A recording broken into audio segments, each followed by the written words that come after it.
From Interior Alaska's most trusted news source, this is the Fbx Evening News.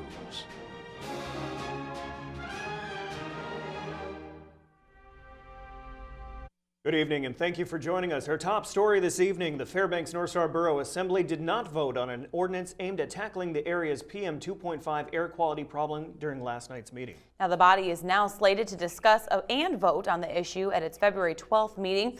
A large portion of Thursday night was dedicated to public testimony as over 100 people packed the assembly chamber at one point. The ordinance sets a tiered alert advisory system during poor air quality days. The highest tier includes a solid fuel burn ban in the non-attainment area of the borough. Guidelines in the ordinance call for fines associated with lists of 15 different violations, including citations for smoke that crosses property lines. Ordinance sponsor John Davies says it's a health issue, but the community remains divided. The bottom line is, I don't think someone's right to have a wood-burning fire in their home should surpass my right to have clean air in my home. And I don't see that is being addressed strongly enough here. If we're interested in our health and that's really what we want to brag about there, then why do we have the let it burn policy? If wood is the issue, we brag about that let it burn policy in the summertime there and stuff. It's wood in the summer, it's wood in the winter. What's the difference there? You can't find somebody and make money off of it, For the first time in the history of the state, a woman will lead the Alaska National Guard. The announcement came at a press conference in Anchorage today. Governor Bill Walker appointed retired U.S. Army Colonel Laurel Hummel as the Adjutant General of the Alaska National Guard and Commissioner of the Department of Military Affairs. Retired Air Force Colonel Robert Dole was named Deputy Commissioner of the Department of Military and Veterans Affairs. Hummel, a 1982 West Point graduate, will lead an organization that came under fire for its handling of alleged sexual misconduct within the Guard last year. Hummel says it's time for a culture change. There will be no old boys network. There will be no old girls network. There will be a network of people who are dedicated to achieving the vision of the commissioner and the vision of the governor, and moving forward to ensure that we have safety and stability for all Alaskans. We told you yesterday that the Alaska Industrial and Development and Export Authority has signed a letter of intent to buy Pentex Alaska Natural Gas Company and its assets. Now that includes Fairbanks Natural Gas.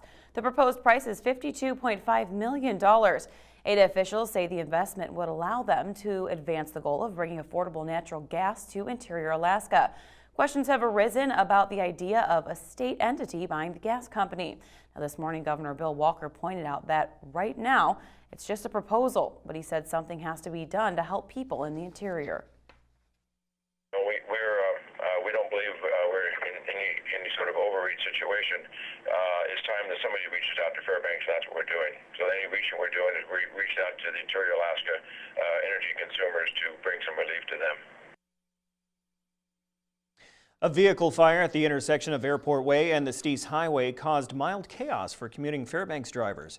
Caitlin Spencer was in her Dodge truck driving to the intersection at approximately 3 in the afternoon when she noticed smoke billowing from her vehicle. She evacuated the vehicle on the side of Airport Way before it burst into flames. Now, Fairbanks police had to block the eastbound lane so firefighters could douse the flames. No one was injured. Captain Doug Fournier with the Fairbanks Fire Department says he suspects the cause of the fire might be the cold weather. The cold weather, this 30, 40 below on vehicles can just be really hard on them, and gears and oils don't lubricate as well as they can. Stuff can warm up and overheat, and you can have vehicle fires. We get a lot of vehicle fires from vehicles just being plugged in outside. I got out of the parking lot just fine, just when I got up here. Just started, the front of the hood started smoking, and then it started getting into the truck. And I took a few steps back, and then it started to catch on fire. Very scary situation there. Indeed. All right, when we come back, 2 fugitives that were at large have now been taken back into custody by U.S. Marshals. Also, the peony flower is gaining popularity across the nation, and Fairbanks is the hot spot for production. Stay with us. And welcome back. Early this morning, authorities confirmed the capture of Michael Brock, the Fairbanks fugitive who has been on the run for days.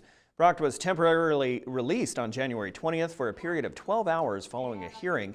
Brock was the subject of an armed standoff in September and faced numerous felony charges. He took a deal from the state and was sentenced to serve 32 months for lesser charges that included failure to stop and escape. U.S. Marshals located Brock in Tok, where a 2.5-hour standoff occurred before he was taken into custody without incident. Today in Fairbanks District Court, he refused to participate in his arraignment, so his attorney spoke for him. Brock will begin serving his time for the prior case and is now charged with violating conditions of release. Why don't we just appoint you in 4FA 15174, since he is trying to manipulate the court, and I'm not about to have that happen, okay? I'll accept the appointment. Thank you. Okay. And so conditions of release, although he's not going to be released because he's got no bail served time now warrants on 4 cases, so he will not be released. But once he's served his time there, if this case has not yet been resolved, his conditions of release are the mandatory conditions. Another fugitive who was taken into custody by Alaska State Troopers was arraigned this afternoon in Fairbanks District Court. 23-year-old Logan Austin of North Pole walked away from the North Star Detention Center earlier this week. A trooper said he was considered dangerous. Austin was reported captured by troopers last evening and was arraigned today on charges including escape. He currently has 6 separate cases, which he is charged with vehicle theft and first-degree misconduct involving a controlled substance. Austin was also recently indicted on additional felony theft charges. Today, a district court judge set his bail at $27,000 cash. The lead defendant of a drug conspiracy that spanned 3 states has pleaded guilty to drug and money laundering. According to a release, Stephen Taylor of Seattle pleaded guilty to 2 counts in the federal indictment. Taylor admitted to importing between 15 to 50 kilos of cocaine to Alaska between 2009 and 2014. The operation spanned between Fairbanks to Anchorage, Seattle, and also parts of Florida. Taylor was indicted along with 8 other members of the conspiracy. One of those defendants, Gabriel Haynes of Fairbanks. Now, Haynes was also sentenced to serve 18 months prison time. Another Fairbanks defendant, Etienne DeVoe, is scheduled for trial in Anchorage in March. Taylor is scheduled to be sentenced in April. A Fairbanks man charged with choking his girlfriend in 2 separate instances will serve jail time. 47-year-old Carl Keitzman was sentenced to 36 months for a single count of 3rd-degree felony assault. Keitzman was originally charged with 2nd and 3rd-degree felony assault as well as unlawful conduct, but as part of a plea deal, most of those were dropped. Court documents say Keitzman choked the woman inside his trailer at Lakeview Terrace. Now the victim was found bloodied and had passed out from the attack. However, the victim testified on Keitzman's behalf in court. An Alaska State trooper who testified at the hearing yesterday told the judge Keitzman had a violent history that included threats to law enforcement officials on at least 2 separate occasions. He would hide behind one of those 90-degree corners behind a door or something to conceal himself and attack the first troopers to respond inside the home with a knife. The Alaska Peony Growers Winter Conference is being held at the Westmark Hotel and Conference Center this week. Now, Alaska peonies are proving to be an excellent crop for export. Growers say there are a lot of farms in the state already raising the plants and they're looking for more. The flowers are popular for use at weddings and they thrive in Alaska in June and September. A major reason for their popularity here is timing, because in other parts of the world they aren't available year-round. And because of that, the brokers, the big guys, the advertisers really don't want to deal with something that's seasonal. Alaska filled the gap in the worldwide peony availability. So the fact that our peonies grow in July, August, and early September through the state, we're the only place in the world that has production facilities at the production ability during that time of year for peonies. All right, well, up next in sports, one player scored 51 points in a basketball game last night. Is that good? Yeah, that's pretty good. Plus, the Ice Dogs win in a shootout, and there was an overtime game as well. All right, well, Joe Cook is coming up with all that and more after the break.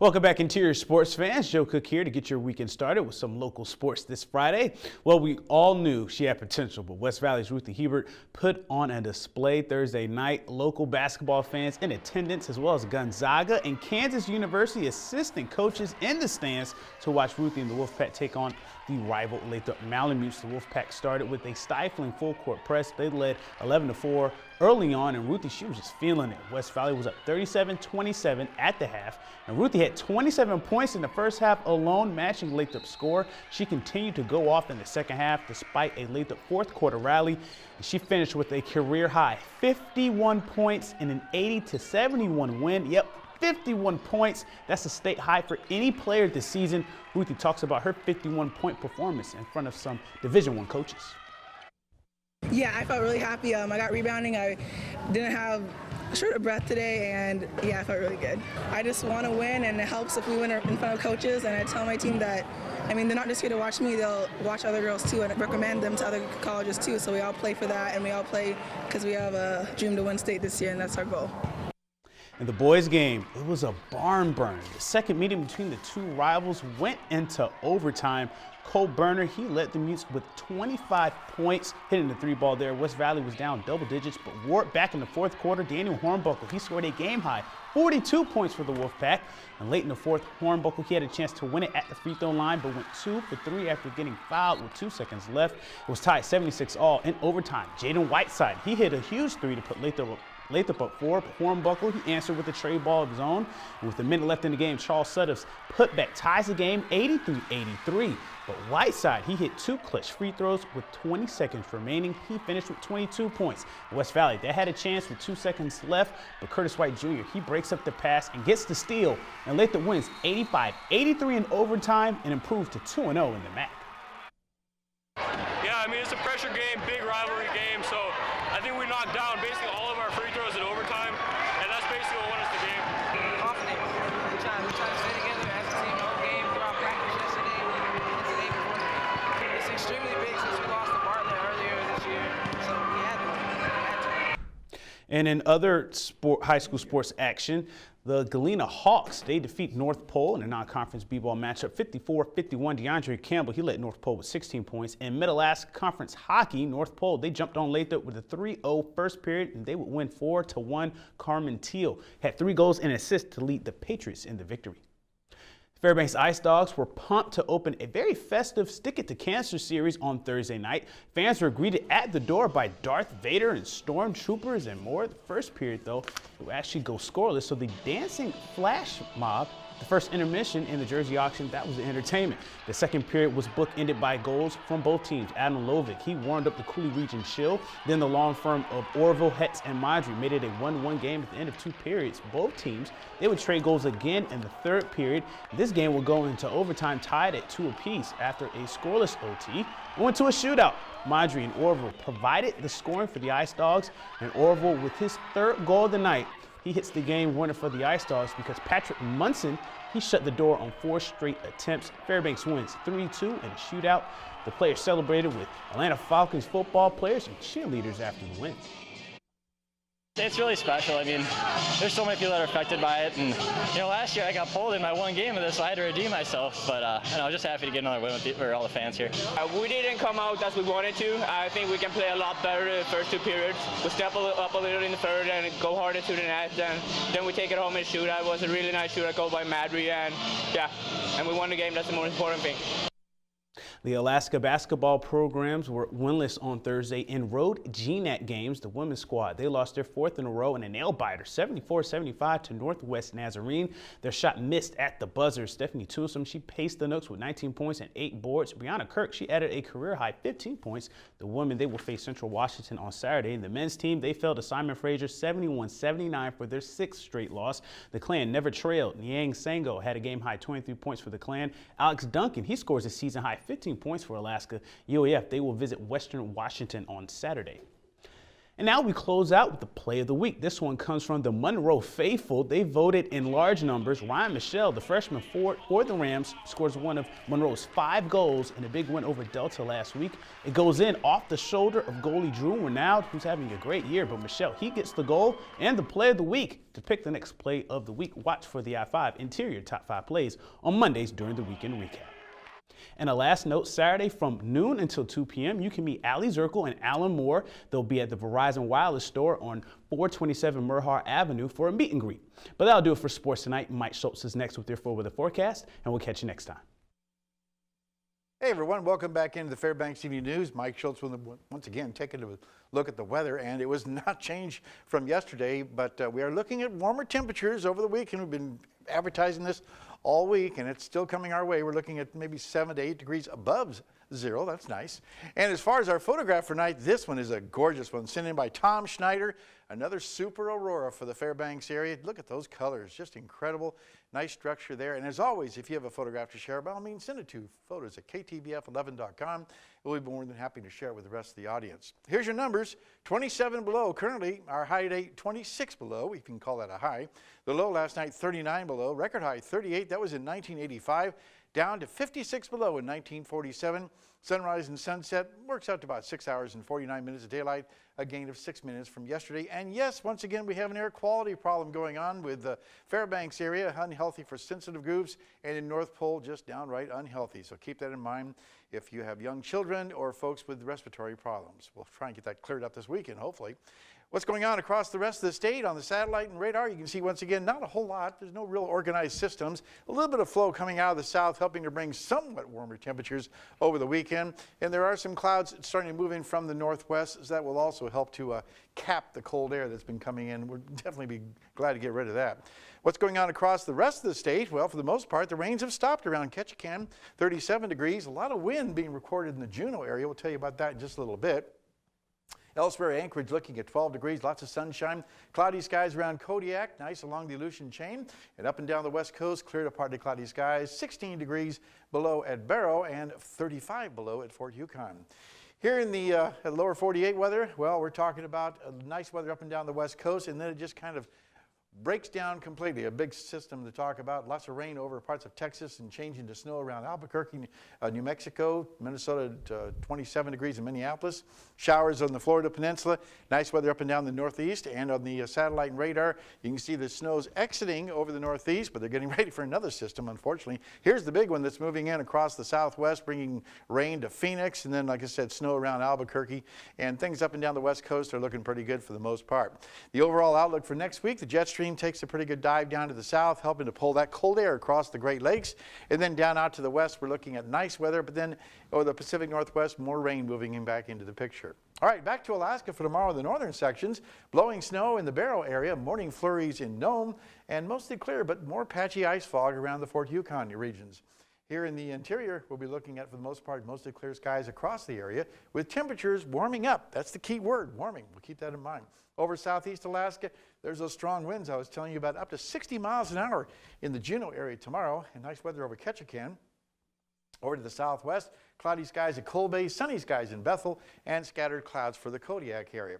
And down around the south central sections, if you're heading on down the Anchorage area, decreasing clouds, widespread sunshine for Anchorage, Homer, and Valdez. Okay, it's a time for a Friday night look at our winter trails report.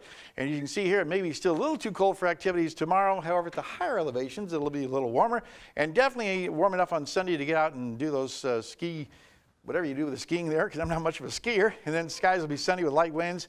But be aware of your surroundings when you're out and about, especially if you're snow machining. Watch out for the snow to be not too weak for avalanche danger. Okay, here's your forecast for the remainder of the night. 30 below, a few clouds, but slow warming into the morning hours. And tomorrow doesn't look all that bad. 6 below with scattered clouds, and the extended forecast calling for a nice day on Sunday.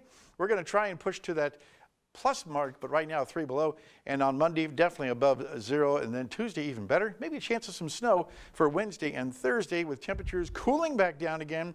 The long-range outlook is calling for another shot of cold air by next Thursday or Friday, and overnight lows will also once again be tumbling by after Tuesday or Wednesday, the way it looks right now. All right, You the have your temperatures are colors good, on, don't you? but I guess I've Yeah. revealed who I'm rooting for in the Super Bowl. Good What about you guys? Who are you voting for? Packers. It's just too good of a Super Bowl. It's going to be a great one to watch. But you didn't answer the question. Who are you pulling for? I don't know. I don't really. I'm a 49er fan, so probably I wouldn't be going Yeah, to and I'm a Seattle. Packer fan for life, so it's just going to be an excuse to eat food. Pretty much for me. Yeah, that's what I need to do, more food. Very good. Well, speaking of the Super Bowl, just to remind you guys, we do have a special newscast that day and a special sports show, Talking with Joe, and it's going to be great. So make sure to tune in on Sunday here. We'll have a special after the game. broadcast. All right. That will wrap up this edition of the Fairbanks Evening News. We are glad you could join us. Like I said, just a reminder to be sure to tune in for the Interior's only weekend news and sportscast at 6 and 11. And Sunday, like she said, we'll have a special edition of Fairbanks News following the blacklist. We'll make We sure want to you make know sure about you that. know Yeah, this. and that's on Sunday after the Super Bowl, just so you know. Just so you know. Sunday, the Super Bowl. From all of us here at the News Center, have a great Super Bowl. Channel 11.